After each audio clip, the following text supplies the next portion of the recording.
Bonjour à tous, alors écoutez, je suis absolument ravi d'être avec vous aujourd'hui. Je suis Quentin Plantec, je suis doctorant au Centre de gestion scientifique de Mines ParisTech. Je suis également membre de la chaire Théorie et méthode de la conception innovante et je fais également une thèse CIFRE au sein de l'Institut national de la propriété industrielle. Alors si je suis aujourd'hui parmi vous, c'est pour vous présenter les premiers résultats d'un travail de recherche sur les tests CIFRE que j'ai mené avec mes collègues du Centre de gestion scientifique, Pascal Lemasson, Benoît Veil et Benjamin Cabane. Alors, si on prend un pas de recul sur la thèse CIFRE, on s'intéresse aux collaborations science-industrie. Si on regarde les travaux scientifiques qui sont menés sur cette question, on a une sorte de dichotomie entre deux modèles possibles. Un premier modèle serait celui plutôt hérité du modèle linéaire de la recherche, où on ferait d'abord de la recherche fondamentale, et puis on chercherait à pousser vers l'appliqué. Et dans cette logique de transfert, on a quand même une sorte d'impact scientifique qui est prioritaire par rapport à un impact industriel qui arrive plutôt dans un second temps. A l'inverse, on a un second modèle qui est proposé par la littérature, qui va être plutôt un modèle où on va mettre l'accent sur la recherche appliquée, donc sur l'impact industriel, mais plutôt en quelque sorte aux dépens de l'impact scientifique.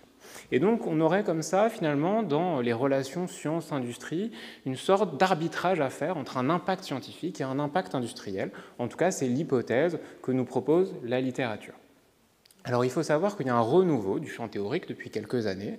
Plutôt que de réfléchir à comment est-ce qu'on peut mieux transférer la recherche fondamentale vers la recherche appliquée, certains théoriciens s'intéressent plutôt à chercher à comprendre comment de la recherche appliquée, on va pouvoir en tirer des questionnements de recherche fondamentale et puis d'aller vers une logique finalement de double impact simultané, impact scientifique et impact industriel au sein de mêmes projets. Alors, je pourrais citer quelques travaux, le très bon livre de Venkatesh Narayanamurthy, Cycle of Discovery and Invention, où il reprend quelques anecdotes sur cette idée de double impact simultané. Je pourrais citer les travaux de Goldstein, notamment, qui explorent ce cas-là sur une division très spécifique du département de l'énergie aux États-Unis qui a réussi à proposer finalement ce modèle à double impact, mais on reste dans l'anecdote. Donc l'objectif de ce travail de recherche, c'était de capitaliser sur un programme qui existe depuis 40 ans en France, qui est le dispositif CIFRE, et qui cherche à avoir vraiment cette logique impact industriel et impact scientifique en même temps. Alors, l'idée, c'est vraiment plus de comparer thèse CIFRE versus thèse qu'on pourrait dire traditionnelle, mais c'est d'ouvrir la boîte des thèses CIFRE et d'essayer de comprendre quels sont les différents grands types de thèses CIFRE qui peuvent exister et quels sont leurs impacts. Alors, c'est vraiment un travail de recherche partenariale qu'on a mené avec la NRT et on a pu avoir accès à des données extrêmement riches sur les relations science-industrie. Alors, nous avons eu accès à sur 650 thèses CIFRE qui ont démarré en 2015, donc qui sont finis. Pourquoi 2015 ? Parce que c'était la dernière année disponible quand on a commencé nos travaux. Et donc, nous avons eu accès à des documents, notamment les éléments issus du dossier d'inscription de la CIF, par exemple, mais aussi et surtout le contrat de collaboration entre l'entreprise et le laboratoire de recherche. Et ce contrat-là, il est extrêmement riche parce que vous avez dans ce contrat à la fois des éléments de pilotage de la CIF, par exemple combien de temps un doctorant va passer dans l'une et l'autre des institutions, mais vous allez aussi avoir en annexe un résumé du projet de thèse. Et donc nous avons développé une méthode qui permet d'analyser ce résumé de projet de thèse pour en définir une stratégie de recherche. Et troisièmement, nous avons eu accès aussi à un questionnaire de fin de thèse. Quand vous terminez votre thèse CIFRE, il y a un questionnaire qui est envoyé à chacune des parties. Vous allez retrouver des éléments sur la manière dont s'est déroulée la CIFRE, mais aussi sur les performances industrielles, par exemple le nombre de brevets qui ont été déposés par l'entreprise en lien avec la CIFRE, mais aussi les publications scientifiques du doctorant, y compris le type de revue ou les communications en colloque. Donc si je reviens sur la méthodologie, donc notre enjeu, c'est de définir différents grands types de thèses CIFRE et donc leur stratégie de recherche. Donc notre méthode, elle part vraiment du résumé de la thèse. Le résumé, il va de 3, 4, voire à 10, 12 pages. Et donc notre méthode, elle permet d'extraire 3 grands types de stratégies de recherche. Un premier type de stratégie de recherche, ce sont des stratégies qu'on va appeler produits. C'est-à-dire que la question de recherche de la thèse, elle va partir d'un produit existant de l'organisation, ou bien un des enjeux de la thèse est d'arriver à un produit final commercialisable à la fin des 3 ans. Premier type de thèse CIFRE.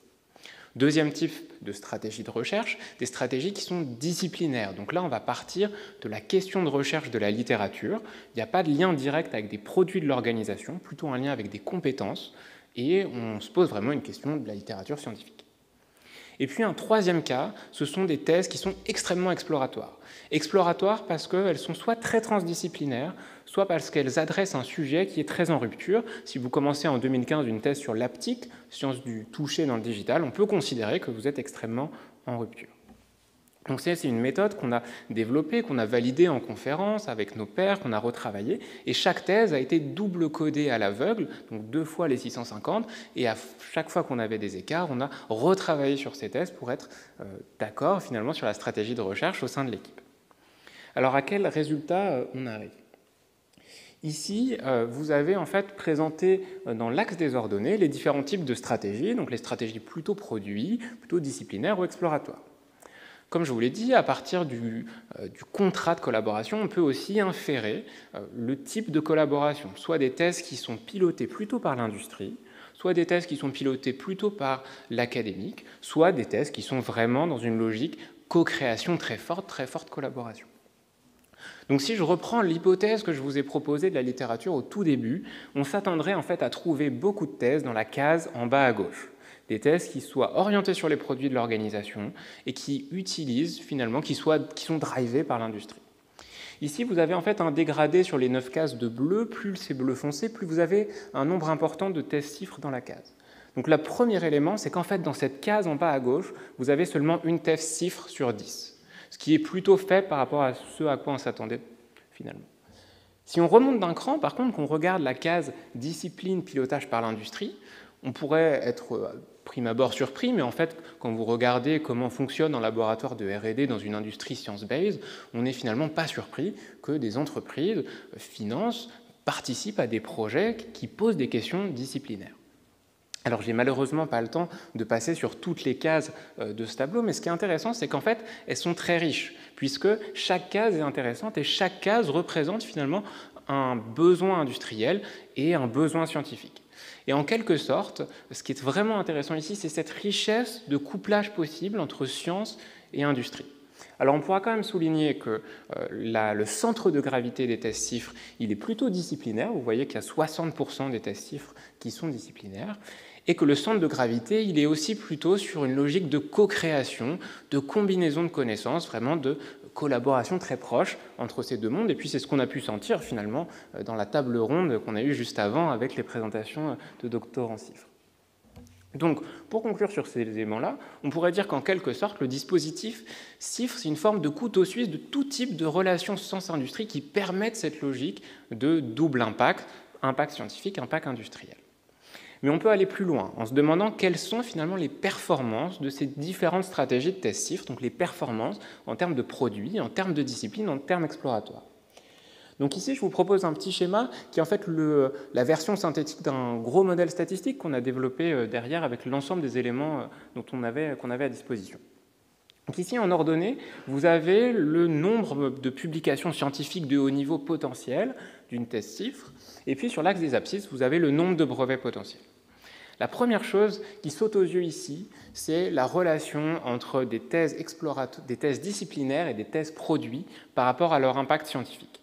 Puisque, en fait, on a vraiment indépendance ici entre l'impact scientifique et l'impact industriel, puisque vous avez le même impact scientifique. Vous n'avez pas de choix à faire entre un impact scientifique et un impact industriel.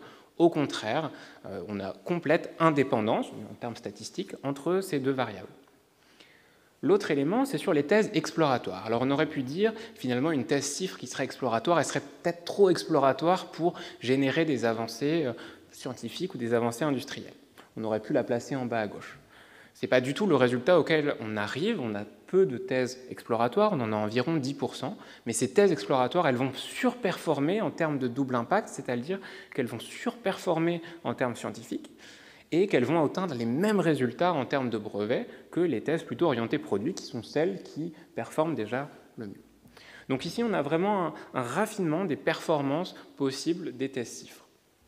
Alors, pour conclure sur cette intervention, nous, en termes scientifiques, on a des avancées qui sont très importantes parce que ça nous permet de raffiner les modèles de relations science-industrie. Ce que je voudrais qu'on retienne ici, c'est la grande richesse des relations de couplage science-industrie possibles que le dispositif CIFRE permet de réaliser. C'est le fameux tableau à 9 cases. L'autre élément important, c'est qu'il n'y a plus de choix à faire entre un impact scientifique et un impact industriel. On peut vraiment faire les deux grâce au dispositif CIFRE, et on a un vrai dispositif qui permet de soutenir cette logique à double impact. Alors juste pour vous dire, pour conclure, quelques mots sur les suites. Nous, on est en train de valoriser ces résultats au niveau scientifique par la rédaction d'articles qui sont en cours et en cours de soumission auprès de nos pairs. Et puis, ce qu'on souhaiterait, c'est que ces outils, par exemple le tableau à 9 cases, puissent être diffusés, notamment pour les industriels, les laboratoires de recherche, puisqu'ils pourraient permettre de faciliter les phases d'initialisation d'une thèse CIFRE, par exemple, en se mettant d'accord sur les stratégies de recherche et puis le type de pilotage. Enfin, pour conclure, je pense que ces travaux ouvrent une perspective qui est celle de réfléchir plus profondément aux relations que peuvent entretenir science et industrie et à comment un industriel peut défixer en termes cognitifs un scientifique par des savoirs originaux et inversement, comment l'industriel, comment finalement les deux mondes peuvent être défixés cognitivement et permettre à la fois de nouvelles théories scientifiques et de l'innovation de rupture. Alors, je voudrais finir par remercier très chaleureusement l'ANRT pour nous avoir permis de réaliser ces travaux. Et puis, je suis à votre disposition. N'hésitez pas, si vous avez des questions ultérieures, à nous contacter par rapport à ces travaux. Un grand merci.